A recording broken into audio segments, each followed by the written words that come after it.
जय हिंद विद्यार्थियों, स्वागत है आप सभी का आपके अपने YouTube प्लेटफॉर्म में।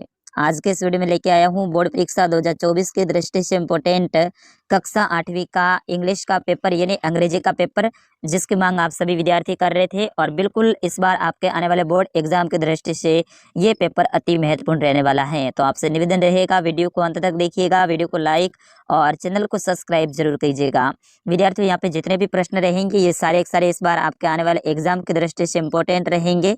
तो आप वीडियो को पूरा जरूर वॉच कीजिएगा। मैं कोशिश करूंगा फटाफट अंदाज में इस पूरे के पूरे पेपर को आपको बता दूं। देखिए, सबसे पहले आपके लिए जो समय है वो 2.5 घंटे का दिया जाएगा और आपको जो पूर्णांक है वो 80 नंबर का रहेगा। यहाँ पे सामान्य निर्देश दे रखे हैं, इनको आप पढ़ना चाहें तो पढ़ सकते हैं। अपन डायरेक्ट चलेंगे पहले प्रश्न की ओर। सेशन ए के अंतर्गत आपके जो प्रश्न आएंगे वो रीडिंग से संबंधित आएंगे। इसमें पहला प्रश्न देखिए, read the passage and answer the question that follow any force. यानी आपको पैसेज को पढ़ना है और इनमें से कोई 4 प्रश्नों के उत्तर देने हैं। विद्यार्थी, पैसेज यानी पैराग्राफ, तो पैसेज है ना, जब पैसेज आता है तो इसको आपको कम से कम पहले 2 बार या फिर 3 बार अच्छी तरह से पढ़ना है। पूरे के पूरे पैसेज को आपको समझना है। और अगर आप अच्छे से पढ़ लेते हैं, समझ लेते हैं और फिर उसके बाद में आगे जो प्रश्न दे रखे हैं उनके आंसर देते हैं, तो मैं 100% श्योर हूँ कि आप अगर 5 प्रश्न पूछे गए हैं तो 5 में से 5 के 5 प्रश्न सही करोगे। क्यों? क्योंकि इनके सारे के सारे उत्तर हैं वो इसी पैसेज में दे रखे हैं। तो पैसेज मैंने पढ़ लिया है ऑलरेडी। मैं डायरेक्ट प्रश्न की ओर बढ़ूंगा। पहला प्रश्न है वो आस्क्ड द क्वेश्चन, यानी किसने प्रश्न पूछा, तो इसका सही आंसर होगा द किंग। फिर उसके बाद में दूसरा प्रश्न है, इसको आप पढ़ लीजिएगा। इसका सही आंसर होगा मैसेंजर्स, यानी ऑप्शन नंबर ए रहेगा सही आंसर। फिर उसके बाद में तीसरा प्रश्न है the Kings thought he would never if he now 3 thing. तो इसमें सही आंसर होगा आपके फेल, यानी ऑप्शन नंबर सी रहेगा इसका सही आंसर। आप ऐसे इसको पढ़ोगे तो अच्छे से इन प्रश्नों के उत्तर मिल जाएंगे। फिर उसके बाद में चौथा प्रश्न है, इनका सही आंसर होगा, चौथे प्रश्न का सही आंसर होगा option number D, huge sum of money. फिर उसके बाद में अगला प्रश्न है पांचवा, find the words similar in meaning to the word, यानी जो ये मीनिंग है इनका समानार्थी शब्द आपको निकालना है पैसेज में से। तो जब पैसेज को आप पढ़ोगे तो इसका जो समानार्थी शब्द है वो कार्टन निकलेगा, यानी ऑप्शन नंबर ए रहेगा इसका सही आंसर। बढ़ते हैं दूसरे प्रश्न की ओर। दूसरा प्रश्न भी विद्यार्थी पैसेज ही है। तो यहाँ पे देखिए प्रश्न संख्या 2 है कि read the passage and answer the question that follow any four, यानी इसी में भी आपको पेपर को अच्छे से पढ़ना है पैसेज को और इनमें से ही आपको 4 प्रश्नों के उत्तर देने हैं। तो इसमें पहला प्रश्न है, मैं डायरेक्ट उत्तर ही बताऊंगा, ठीक है ना, प्रश्न को आप पढ़ लेना। तो पहला प्रश्न है, इसका सही आंसर होगा ऑल ऑफ द एबाउ, यानी उपयुक्त सभी। इन ये तीनों ऑप्शन इसके सही आंसर हैं। इसमें दूसरा है, तो दूसरे का सही आंसर होगा वो होगा option number B, fill catch a parry और मऊ, ठीक है ना। तो इसका ये सही आंसर रहेगा। फिर उसके बाद में तीसरा है that are jellyfish mostly made up of, तो जोलीफिशली हैं वो किसको बनाती हैं, तो इसका सही आंसर होगा तीसरे का आपका ऑप्शन नंबर सी रहेगा सही आंसर। ऑप्शन नंबर सी को मैं बता देता हूँ, हाँ, वाटर, वाटर के अंदर रहती है, ठीक है ना, वाटर से बनी होती है।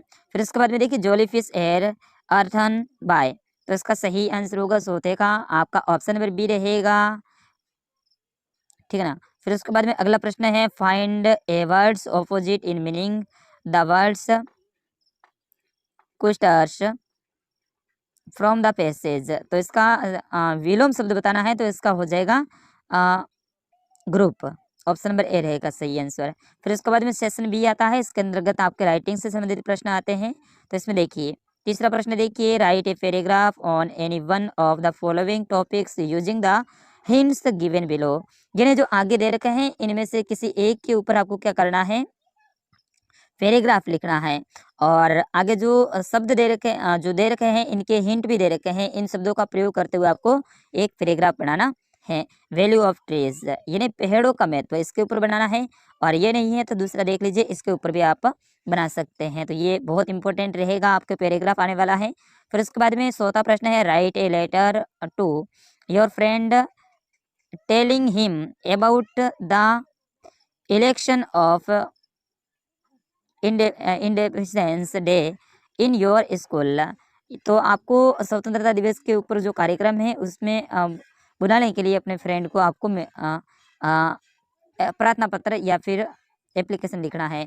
फिर उसके बाद में देखिए, you lost your watch in playground of your school, यानी आपने अपनी घड़ी है उसको खो दिया है स्कूल के ग्राउंड में। तो एक नोटिस है वो आपको लिखना है, नोटिस लिखना है, तो नोटिस को अच्छे से याद कर लीजिएगा किस तरह से नोटिस लिखा जाता है। फिर उसके बाद में सेशन सी आता है, इसके अंतर्गत आपके ग्रामर के क्वेश्चन आते हैं। तो यहाँ पर देखिए पांचवा प्रश्न है कि choose the correct option any four, यानी जो प्रश्न है इनमें से सही उत्तर का चुनाव करना है। कोई 4 प्रश्नों के उत्तर देने हैं 5 में से। यहाँ पे देखिए रमन टू क्रच एवरीडे, तो यहाँ पे गो आ जाएगा, ठीक है ना। Raman go to crutch everyday, ठीक है ना, तो यहाँ पे गो आ जाएगा, ठीक है, गो भरना है।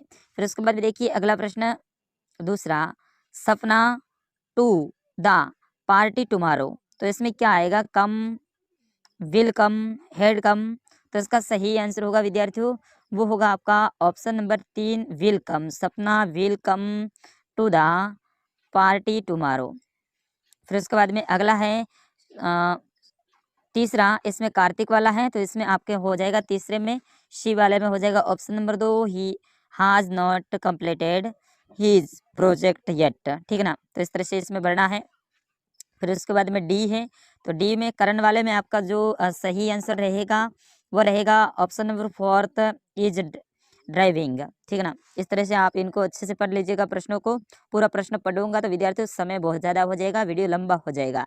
रमन एंड सपना, तो इसमें आपका जो सही आंसर रहेगा ई में, वो ऑप्शन नंबर 1 रहेगा, आर वर्किंग इन। फिर ये आगे वाला है, इनको अच्छे से आप पढ़ लीजिएगा। छठा प्रश्न है fill the blanks with correct from of word any four, इनमें से कोई 4 के आपको करेक्ट वर्ब भरनी है।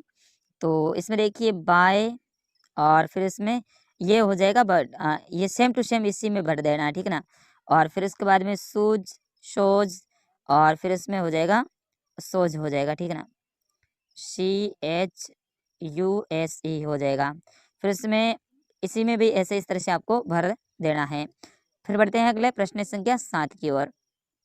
प्रश्न संख्या 7 है, इसमें fill the blanks with correct, तो इन शब्दों का प्रयोग करते हुए आपको खाली जगह को भरना है। 7वें में भी सेम है, तो पहले में आ जाएगा आपके एंड, और दूसरे में आपका हो जाएगा बट, ठीक है, दूसरे में हो जाएगा बट, और फिर उसके बाद में तीसरा अपन को करना नहीं है, डायरेक्ट सोते को कर लेते हैं, क्योंकि इन्होंने बोला है कि 3 ही करने हैं, तो सोता ही कर लेते हैं। और सोते में हो जाएगा आपका शो, ठीक है ना, सो इस तरह से आपको इनको भरना है। फिर उसके बाद में 8वां प्रश्न है fill the blanks with correct modals, तो आपको करेक्ट मॉडल्स है वो भरना है 8वें में। पहले में आ जाएगा विल हैव, और फिर उसके बाद में दूसरा है, तो दूसरे में आपका हो जाएगा वुड, और फिर उसके बाद में तीसरा है, इसमें हो जाएगा कुल्ड, ठीक है ना। तो 3 ही भरने हैं, तो 3 भर दिए हैं।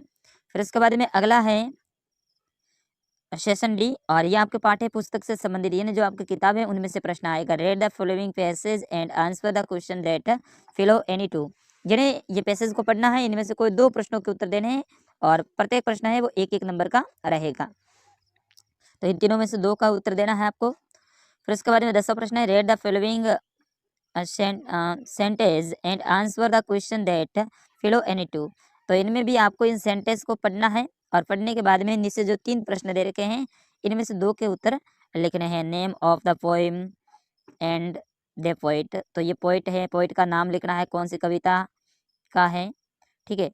फिर उसके बाद में from the height of the poet was, ठीक है, तो इसका सही आंसर निकालना, इस तरह से आप इनको अच्छे से पढ़ लीजिएगा।